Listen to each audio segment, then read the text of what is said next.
And I think this is about video number 3 on trying to get Nikki to run.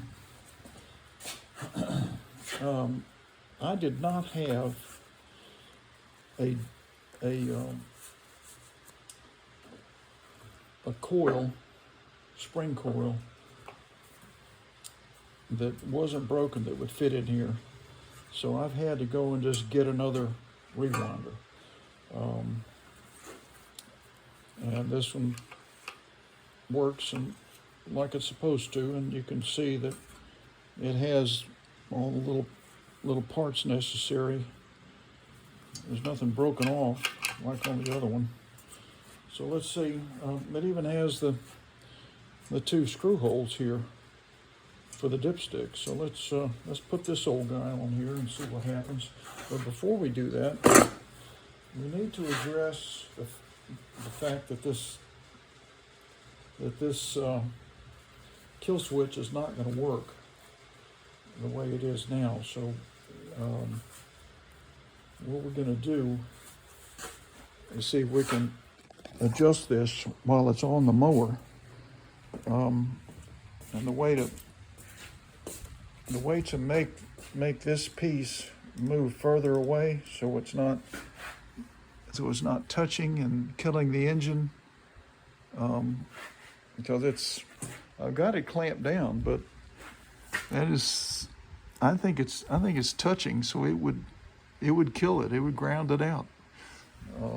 That's the way those switches work. So we've got to make an adjustment here and here, or at least one of them or both of them, in order to increase the draw of this so that it pulls it further. So what I'm going to suggest to you is that this is on a the end of these cables are threaded. There's threads there, and so what you can do is loosen this. So I'm going to turn this way to loosen this end, and that'll create a small amount of space there. And I'm going to try to do it while it's on here, but you know, I'll need some pliers to do that. So let me see if I can find some. If I can't do it with it on the mower, then I'll take it off and do it. But see, I'm turning that now. If it doesn't, see if it snaps back. Okay, it did not, so that means it turned. I'm going to turn it again. Now that little thing is not really moved yet. Oh, maybe a little bit. See, that's the thing. It doesn't. We're talking about small adjustments here.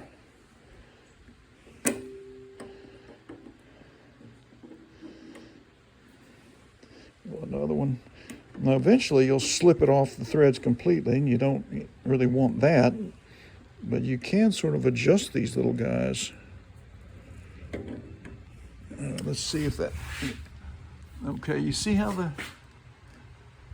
the gap has been restored now? Right? Where did it go? Right there. See, there's a gap now, and that means this mower should start, all things being equal, because it's not being killed by that thing, by that little paddle touching that connection. So we've repaired that by increasing the draw. In fact, you can really see it move now. See that? So now there's a good enough gap so that we're not going to have to adjust that one up there. That was enough. So let me set the camera down.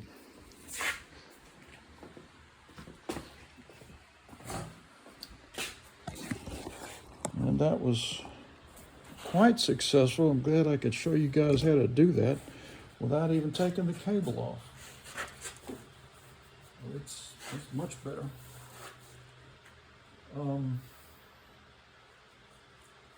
let's get this rewinder on there. I gotta check the oil and make sure there's some more in this machine. Oh, before I do that, since this is off, I'm gonna go ahead and check the air filter and make sure I've got an air filter or what condition it's in. I'm thinking positive, I'm thinking this mower will run. Let's hope so.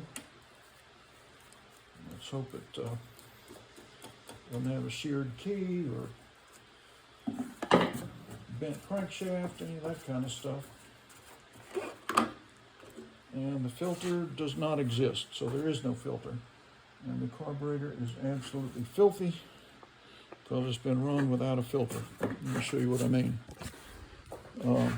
It is just full of gunk and filth and dirt. Let's see, I'll show you. Here, I'm scraping now. That's what's in the carburetor throat. You can see the white plastic, so that's got to be cleaned out and corrected. But like I said, the springs. Oh, what is that? Is that a critter? No, it's an old dead spider. The governor springs are all where they're supposed to be. It's connected there. Sometimes people put them there, sometimes they'll put them there, but that's where it's supposed to be, is that big slot. And then this little spring runs from there, and both of them go into this wire loop. That's this big wire loop. Let me show you what that looks like from that angle. See, they're both clipped there. And this actually looks quite good.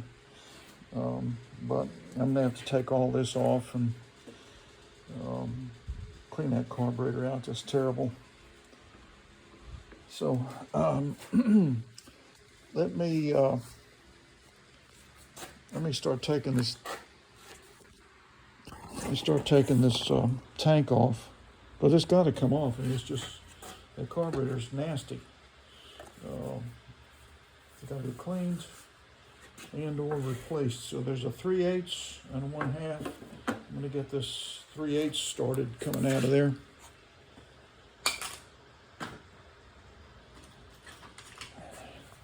And then we'll do the 1/2. Not able to do what I was hoping to do as quickly on this mower. So there's got that one started. Now we're going to get the 1/2.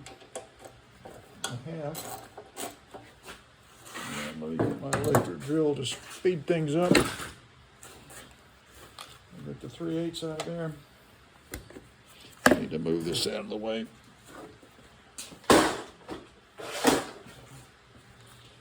All right, 3/8 is coming off.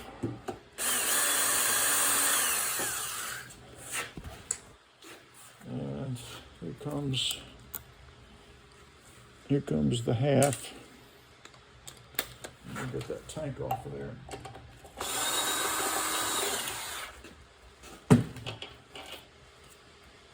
There's the big screw that holds the tank on.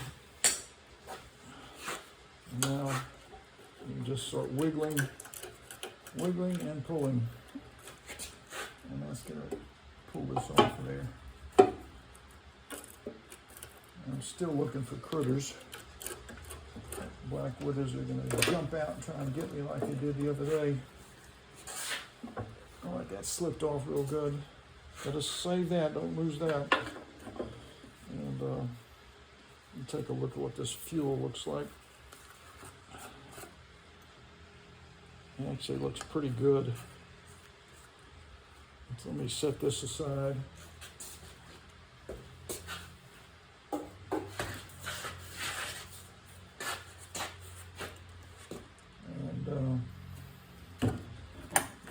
I'm going to grab this manifold and grab it with my fingers and kind of try to wiggle it. And it does not wiggle, so that's good. The manifold is okay. Between now and the next video, I'm going to be finding a tank and a carburetor pair that I can put on there that's clean and nice, and find an air filter for this thing and see if we can make some progress.